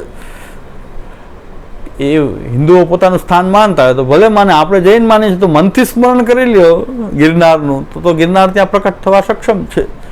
તીર્થની જ ભાવના છે તો મનથી એમાં ભાવના કરો. એમાં આપણે જૈન કબજો કરે તો જ જૈન તીર્થસ્થાન થાય એવું થોડું છે. આ એમની બહુ કે મેં તો હું વિવાદમાં પડ્યો નથી ને ક્યારે પડવા માંગતો નથી, કારણ કે અહિંસાનો ધર્મ અપનાવ્યો છે તો નિષ્ઠાથી અહિંસામાં અમે સ્થિત જ છીએ. અને મારી એવી આસ્થા છે કે જો ભગવાન પ્રત્યે એ લોકો તીર્થંકરને ભગવાન માને છે તો એના પ્રત્યે જો ભાવ છે તો તીર્થંકર આપણી ભાવના મનથી પણ સ્મરણ કરશું તો સ્વીકારી શકતા હોય, તો વિવાદ કરીને ઝઘડા કરીને સ્થાન આપણે લેવાની જરૂર કાંઈ મને લાગતી નથી. આ એક એમના માર્ગની અંદર એની નિષ્ઠા, એમના સિદ્ધાંતો જે પણ હોય સાચા ખોટા, આપણે કે ના તો આવું કાંઈ થોડું હોય, આપણે જ સાચા છીએ, આ તો જૈન માર્ગ છે, નિરીશ્વર માર્ગ, બધી વાત સાચી, પણ એમના માર્ગમાં એમની જે નિષ્ઠા જે છે એ ખરેખર અદ્ભુત હતી. કે મેં કીધું કે પ્રધાનમંત્રી સાથે મારે શું આવી ચર્ચા કરવાની, મેં તો કાંઈ શું ચર્ચા કરી આપે પ્રધાનમંત્રી સાથે, કાંઈ નહીં. એ મારું મોઢું જોતું ત્યારે હું એનું મોઢું જોતો, મારે એનું કાંઈ કામ નથી. આ દિગંબર કપડાં નથી પહેરવા તો હવે મારું છે શું તો આની ચર્ચા કરું. એ આવ્યા તો આવી ગયા, જોઈને વયા ગયા, એ મને જોતા રહ્યા, હું કાંઈ બોલ્યા જ નહીં, કોઈ ચર્ચા ન કરી, કારણ કે મારે કોઈ પ્રશ્ન જ નથી, કારણ કે બધું જ છોડી દીધું. જ્યારે સંન્યાસ અને બધું છોડી દીધું છે, કપડાએ છોડી દીધા છે, અને આખા દિવસ 24 અંજલિ પાણી પીતા એ 24 અંજલિ જલ આખા દિવસનું, એ એક જ વાર એ આહાર ગ્રહણ કરે તો 8 અંજલિ પહેલા, 8 અંજલિ મધ્યમાં, 8 અંજલિ છેલ્લે, 24 અંજલિ ગણીને પાણી પીવું, એવો એમનો નિયમ. અને આહારની અંદર પણ દૂધ નહીં, દહીં નહીં, ઘી નહીં, મસાલો નહીં, મીઠું નહીં, તેલ નહીં, તો એ પ્રકારનો આહાર ગ્રહણ કરતા હાથમાં અંજલિમાં. તો હવે આ બધું આ રીતે છોડ્યું. હવે પ્રધાનમંત્રી સાથે મારે ચર્ચા કરવી કે આ મારું કામ છે, આ કરી દો, આ મારું કામ છે, કરી દો, તો પછી આ સંન્યાસ શેના માટે લીધો? તો પ્રધાનમંત્રી મળ્યા પણ કોઈ ચર્ચા ન કરે, કારણ કે હું તો સંન્યાસી છું, અને સંન્યાસી પાસે હોય શું? આવા જે માર્ગમાં નિષ્ઠ વ્યક્તિ, દરેક માર્ગમાં આપણે જોઈએ તો કોઈ નિષ્ઠ બહુ નથી નીકળતા, પણ કોક તો એવા નિષ્ઠ નીકળે છે કે જે ખરેખર એમ લાગે તો આપણે પણ એને, જેને કે મને તો અંદરથી માન થાય એવા વ્યક્તિ પ્રત્યે કે એના માર્ગમાં કેટલા નિષ્ઠ છે, આપણે આપણા માર્ગમાં એટલા નિષ્ઠ છીએ. એ સવાલ પ્રત્યે કે આપણને એટલી નિષ્ઠા છે આપણા માર્ગમાં? આપણને તો ઠાકોરજી બધું મોંથારે ખવડાવે તોય આપણે ભજન કરતા નથી. ના, તો ખાલી નમક નહીં, તેલ નહીં, ઘી નહીં, દૂધ નહીં, દહીં નહીં, ફળ નહીં, સૂકા મેવા નહીં, નમક પણ નહીં, વઘાર નહીં, નમક નહીં, તો એવો આહાર લેતા. અને 24 અંજલિ પાણી, ગમે એવી તરસ લાગી પણ 24 અંજલિ એક જ વાર, 24 અંજલિ પાણી એ ગ્રહણ કરતા. તો આખું, અને છેટે કોઈ દવા નહીં, કોઈ ટેસ્ટ નહીં. છેલ્લે એમને કમળો થઈ ગયો તો બ્લડ ટેસ્ટ કરવાનું કીધું. ભાઈ બ્લડ તો નહીં કાઢવા દઉં, કારણ કે અમારે ત્યાં હિંસા છે, બ્લડ કાઢી ન શકો તમે, તો બ્લડ ટેસ્ટ નહીં કરાવો, મરી જાઓ તો કાંઈ વાંધો નહીં, મરવા માટે તો લીધું જ કે જૈન માર્ગમાં રહીને મરું, એના માટે તો આ દિગંબર વેશ ધારણ કર્યો છે કે હું એ નિષ્ઠામાં મરું. તો પણ બ્લડ નહીં ટેસ્ટ કરાવવા, બ્લડ ટેસ્ટ ના કરવા દીધું કોઈ. અને દવા પણ એક જ વાર અંજલિ જ્યારે લેવાય ત્યારે દવા લેવાય જાય તો લેવાય જાય, પછી 3 ટાઈમ લેવાય તો એ નહીં, પછી 2 ટાઈમની નહીં લેવાય. અને ટ્રીટમેન્ટ કેમ આપવી? તો ત્યાગની એક, જે ત્યાગ માર્ગમાં એમની જે નિષ્ઠા હતી, અને સાચી નિષ્ઠા હતી, એ વ્યક્તિને જોઈને જ પણ લાગે કે સાચી નિષ્ઠા હતી એમની. ભલે જૈન માર્ગ આપણાથી અપોઝિટ છે એકદમ, એ વાત સાચી છે, નિરીશ્વરી છે, બધું જ છે, પણ એણે કીધું મારે વિવાદનું કામ નથી, પ્રધાનમંત્રીનું કામ નથી, મારે કોઈ સંસ્થા નથી, કોઈ કામ કરવું નથી, તો મારે પ્રધાનમંત્રી સાથે શું ચર્ચા કરવાની?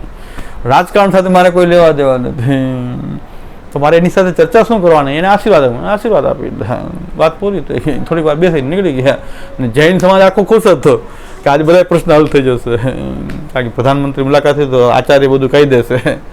હું આના માટે આચાર્ય નથી બહેનો, અને જો તમારા તીર્થની ભાવના હોય તો વિવાદ કરવાની જરૂર નથી, સ્મરણ કરો તો ત્યાં એ તીર્થ પણ પ્રકટ થઈ જશે ત્યાં.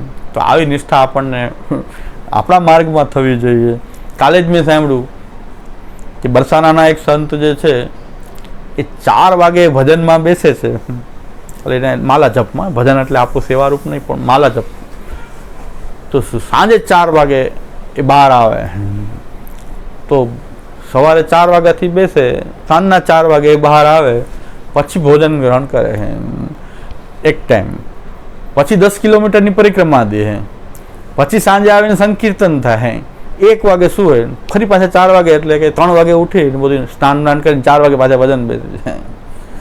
તો એમના જે માર્ગમાં એટલી નિષ્ઠા એમની છે. હવે આપણા માર્ગ તો અલગ માર્ગ છે, ચાલો, પણ આપણે આપણા માર્ગનો સેવા માર્ગમાં આપણી સેવાની એટલી નિષ્ઠા આપણી અંદર છે, સ્મરણની એટલી નિષ્ઠા છે, અષ્ટાક્ષર જપ વગેરે આપણે ત્યાં પણ છે. કરવું હોય તો અષ્ટાક્ષર જપ ન થાય એવું તો નથી, પણ અષ્ટાક્ષર છે એમાં આપણી એટલી નિષ્ઠા છે. તો આપણે બીજા માર્ગના આપણા માર્ગની વખાણ કરીએ ત્યારે બીજા માર્ગને આપણે નીચા પાડી દઈએ ત્યારે આપણે એ પૂર્ણાનંદ હરિના એ પૂર્ણાનંદને આપણે કેન્સલ કરીએ છીએ, આપણો ઠાકોરજી અપૂર્ણ થઈ જાય. જો એ માર્ગો બધા ન હોય તો પ્રભુ તો અનંત રીતે પ્રકટ થઈ રહ્યા છે. તો આ બધામાં પોતાની પૂર્ણતાને પ્રકટ કરતા હોય ભગવાન. જો આપણા જ ભગવાન ચાચા અને ત્યાં કાંઈ છે જ નહીં, એ માર્ગ પણ નથી એવું જો માનીએ તો પૂર્ણાનંદને આપણે કેન્સલ કર્યો તો આપણા પ્રભુ પૂર્ણાનંદ હરી નહીં રહે. આ સમુદાય વિસ્તારથી અહીંયા 11 ટ્રેક સુધી આ બધી વાતનું સંકલન છે કે આ બધું 11 ટ્રેક સુધી ખાલી ગણિતાનંદ અને પૂર્ણાનંદ હરિ અને આ 3 માર્ગ જે આપણે આ વાર્તામાં જે 3 માર્ગ મળે છે કે ભાઈ પ્રવાહી જીવ પોતાનું પ્રવાહી નેચર, પ્રભુદાસ જેવા દેવી જીવના સંગમાં રહેવા છતાં એમાં કાંઈ દેવીપણું કાંઈ સત્સંગ લાગે નહીં, એને સત્સંગની અસર નહીં થાય કારણ કે એનું વર્ણ જ પ્રવાહમાં થયેલું છે. સાથે સાથે રહેવા છતાં એને પ્રવાહમાં વર્ણ થવા છતાં સત્સંગ પણ ન લાગે. તો આપણે એમાં કંઈ આપણા ઘરમાં કોઈ કદાચ કોઈ પ્રવાહી જીવ હોય ને પુષ્ટિ માર્ગ સ્વીકારતું ન હોય તો બહુ ચિંતાનો વિષય ન હોય. આપણે આપણા માર્ગમાં સ્થિત રહેવું જોઈએ, નિષ્ઠાપૂર્વક આપણે આપણા માર્ગનું અનુસરણ કરવું જોઈએ અને વિવેક ધૈર્યપૂર્વક ભગવત શરણાગતિ અને ભગવત સેવામાં આપણી નિષ્ઠા હોવી જોઈએ. નિષ્ઠા એટલે આપણા આચરણમાં એ બનેલું રહે. તો 11 ટ્રેક સુધીનું આ જે છે એમાં નાના નાના 2 વચનામૃત પણ જે આપણે ઓલામાં નથી સંકલન થઈ શક્યા, આમાં આપણને મળે છે કે ભાઈ સેવક તમે કદાચ કોઈને કરાવી દેશો તો એ શું થશે, એ મર્યાદા માર્ગી જ રહેવાનો છે. હા, એટલે આજે આપણે કહે ને બધાને પુષ્ટિ માર્ગી બનાવી દો, તો ત્યાંથી મહાપ્રભુજી કહે છે કે સેવક બનાવવાથી થશે શું? એ મર્યાદા માર્ગનો જીવ મર્યાદા માર્ગમાં રહેશે, પ્રવાહી જીવ પ્રવાહમાં જ રહેશે. તો જે પુષ્ટિ જીવ હોય ને પુષ્ટિ માર્ગી પણ લાગતું હોય એને જ શું કામ પુષ્ટિ માર્ગમાં ન લાવવા, બધાને શું કામ લાવવા? લાવશો તો પછી આપણે લડવું પડશે પછી કે જો અહીં તો આ બધા વિચાર થવા માંડ્યો, પુષ્ટિ માર્ગમાં આ થવા માંડ્યું, પૈસા કમાવા માટે ભગવાન નામ વેચવા માંડ્યા. પણ આ બધા આવી ગયા એટલે થયું ને, આ બધા પ્રવાહી જીવો અંદર આવી ગયા કોઈ પણ કારણસર ભગવદ લીલાના પાર્ટ રૂપે અંદર આવી ગયા એટલે ઉત્પાદ કરે છે ને. કે બ્રહ્મસંદ આપતા વખતે આપણે ધ્યાન રાખીએ, દીક્ષા આપતી વખતે ધ્યાન રાખીએ કે કોણ પુષ્ટિજીવ છે એને જ દીક્ષા આપીએ અને આપણે પુષ્ટિ માર્ગની અંદર બીજું કોઈ પણ પ્રકારનું પ્રલોભન ન રાખીએ કોઈ પ્રવાહી જીવવામાં આવે. આપણે કેવલ સેવા અને કથા એ 2 ઉપર ભાર દઈએ તો પુષ્ટિ જીવ જ આવશે. આપણે બીજી પ્રવૃત્તિ શરૂ કરશું સેવા કથા સિવાયની તો જેને જેમ આનંદ આવશે એવા લોકો પણ પછી આનંદ લેવા માટે આવી જશે. એટલે ઘણાને આપણો પ્રસાદ ભાવ તો એટલે આવતા હોય તો ભાઈ તો પ્રવાહી જ છે ને, મોનથાર માટે આવી જાય કે આપણે રોજ મોનથાર વાંટીએ કે આ ક્લાસ પૂરો થાય પછી આપણે મોનથાર વાંટવાનો છે તો ઘણા લોકો ક્લાસમાં આવી જાય કે રોજ મોનથાર જોતો હોય તો આવી જાય કે અહીં તો ક્લાસ પૂરો થાય એટલે વંટાવાનો છે તો છેલ્લા 15 મિનિટે હાજરી આપી દેવું થાય ને કે રેગ્યુલર આવે પછી કે રોજ જો મળતું હોય પણ એને કોઈ આની સાથે લેવા દેવા નથી. એને ખબર આપણે પડી જોઈએ કે આપણે આ જેવું પ્રલોભન રાખી રહ્યા છીએ તો આવે છે ને બીજા આ પ્રવાહી જીવનને બંધ કરવા હોય તો આપણે આપ મોનથાર વાટવાનું બંધ કરીએ તો આપોઆપ એ બંધ થઈ જશે. એને ખાલી હાથ સંભળાવશું તો આપોઆપ બંધ થઈ જશે. મને તો અનુભવ છે કે અમે ભગવદ વાર્તા રોજ કરતા પહેલાં તો રોજ વૈષ્ણવ આવતા ભગવદ વાર્તામાં. ભગવદ વાર્તા પહેલાં બધા ભેગા થાય ને તો પછી એવો અમારો ક્રમ એવો હતો પહેલાં બધી વાતો થાય પછી છેલ્લે ભગવદ વાર્તા કરીને અમે બધા રોજ આવતા જાય, બધા રોજની ચર્ચાઓ કરતા.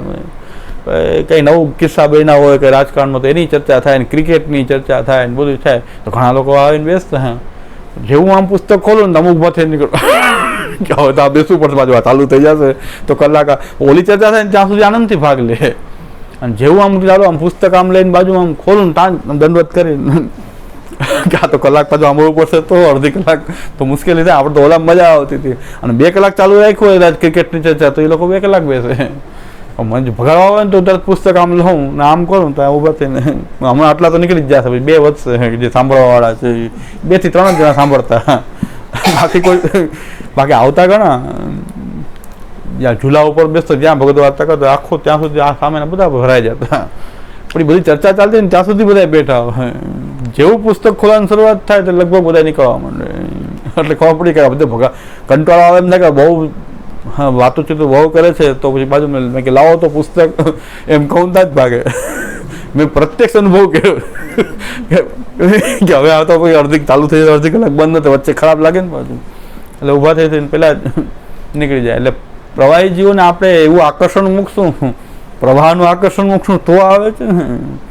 એને ખાલી સેવા અને કથાની જ વાત કરશું તો પુષ્ટિ જીવ હશે તો ટકશે, બાકી આવશે થોડાક વાર આવશે પછી બંધ થઈ જશે.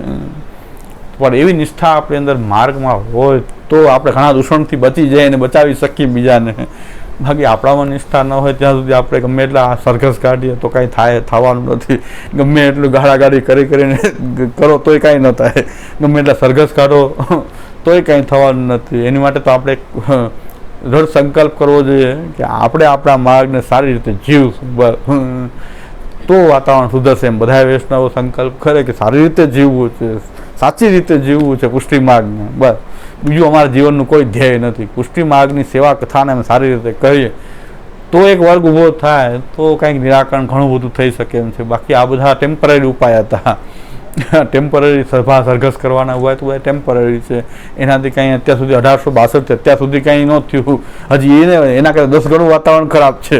1862ના કેસ કરતાં અત્યારે 10 ગણું વાતાવરણ ખરાબ થઈ ગયું છે આપણું. એનો ઉપાય એ છે કે સૃષ્ટિ વધશે એમ પ્રવાહી જીવો આવવાના જ છે. પ્રવાહી જીવો તો આવું જ કરશે ને, બીજું શું કરશે. અમુક જન્મજાત પ્રવાહી છે, જન્મથી આવી ગયા છે પ્રવાહી જીવો પુષ્ટિ કુલમાં. હા, ઉત્તમ કુલની અંદર પાછા પ્રવાહી જન્મ લઈ લીધો છે, તો એ લોકો આવા જ ખેલ કરે છે. એટલે આ પ્રકાર જે છે કે આપણે મહાપ્રભુજી આ પુષ્ટિ પ્રવાહ મર્યાદાને બહુ સારી રીતે સમજવાની, કે બેઝિક ગ્રંથ આપણો હોય સૌથી તો પુષ્ટિ પ્રવાહ મર્યાદા ભેદ છે.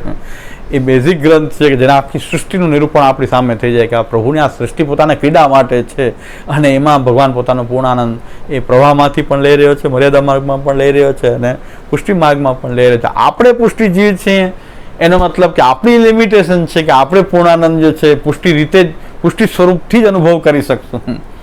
આપણે ભગવાનનો પૂર્ણાનંદ અનુભવ કરવો હોય, એમ કે ગંગાજી જે છે એ ગંગોત્રીથી લઈને ગંગા સાગર સુધી છે, બંગાળ સુધી, ગંગોત્રીથી લઈને ઉત્તરાખંડથી લઈને ઠેઠ એ ગંગા સાગર સુધી ગંગાજી છે. આપણે આખી ગંગામાં નાહી શકીએ નહીં, કારણ કે આપણે તે ગંગોત્રીથી ડૂબકી લગાવીએ અને ગંગા સાગર સુધી મારે તરીને આખી ગંગાજીમાં સ્નાન કરવું છે તો આપણે ગંગાજીને પ્રાપ્ત થઈ જાય, તો પછી પાછા જીવતા જ ન રહે. 2000 કિલોમીટરની સફર આપણે જો ગંગાજીમાં નાતા કરીએ કે પૂરેપૂરી ગંગાજીની નાવી છે તો આપણે બચી શકીએ નહીં. ગંગાજીમાં કંઈ અપૂર્ણતા નથી, પણ આપણી અપૂર્ણતા એવી છે કે આપણે જો નાહવું હોય તો એક જ ઘાટમાં સ્નાન પાન બધું કરીને ગંગા સ્નાન કરી લીધું, કોઈ પણ એક ઘાટ પકડી અને એમાં સ્નાન કરી લેવું પડે. એમાં આપણે પુષ્ટિ જીવ છીએ તો આપણી લિમિટેશન છે કે પ્રવાહ અને મર્યાદા અને બીજા બધા નામરૂપ કર્મોમાંથી આપણે ભગવાનનો પૂર્ણાનંદનો અનુભવ નહીં કરી શકીએ. આપણે એક પૂર્ણાનંદ, આપણું એક સ્વરૂપ જે છે સેવ્ય સ્વરૂપ કે જેની સેવા કરીએ શ્રી કૃષ્ણનું, અને એમાં આપણને પૂર્ણાનંદનો અનુભવ આપણે કરી શકીએ. બાકી આપણે જો બધે જ આખા ભગવાનની અનંત સૃષ્ટિમાં એનો આનંદનો અનુભવ કરવા જઈએ તો આપણે ક્યારેય કરી શકીએ જ નહીં, કારણ કે આપણે એટલા પરિચ્છિન્ન છીએ, અપૂર્ણ છીએ, અંશાત્મક છીએ. એવું સેવાનું છે ને એવું જ કથાનું છે કે ભગવાનની કથા કંઈ ભાગવત જેટલી જ નથી, અનંત કથા છે. અનંત હરિકથા અનંતા. ખાલી ભાગવત જેટલી કે ભગવાનની લીલા છે એવું થોડું છે. 18 પુરાણો ભરેલા છે ભગવાન લીલાથી, અને જે કાંઈ નામરૂપ કર્મોની લીલા છે એ પાછી બધી જ ભગવત લીલા છે. તો ભગવાન લીલાનો તો કોઈ પાર નથી કે એટલી એ કથા આપણે ન કરી શકીએ. એટલે આપણે ભાગવત જ કે ભાઈ ભાગવતની કથા કરીને આપણે આપણા પૂર્ણાનંદ હરિ જે છે એ પૂર્ણાનંદનો અનુભવ ભાગવતથી કરી શકીએ, અને ઠાકોરજીના સેવ્ય સ્વરૂપથી ભગવાનના સ્વરૂપાનંદનો અનુભવ કરી શકીએ.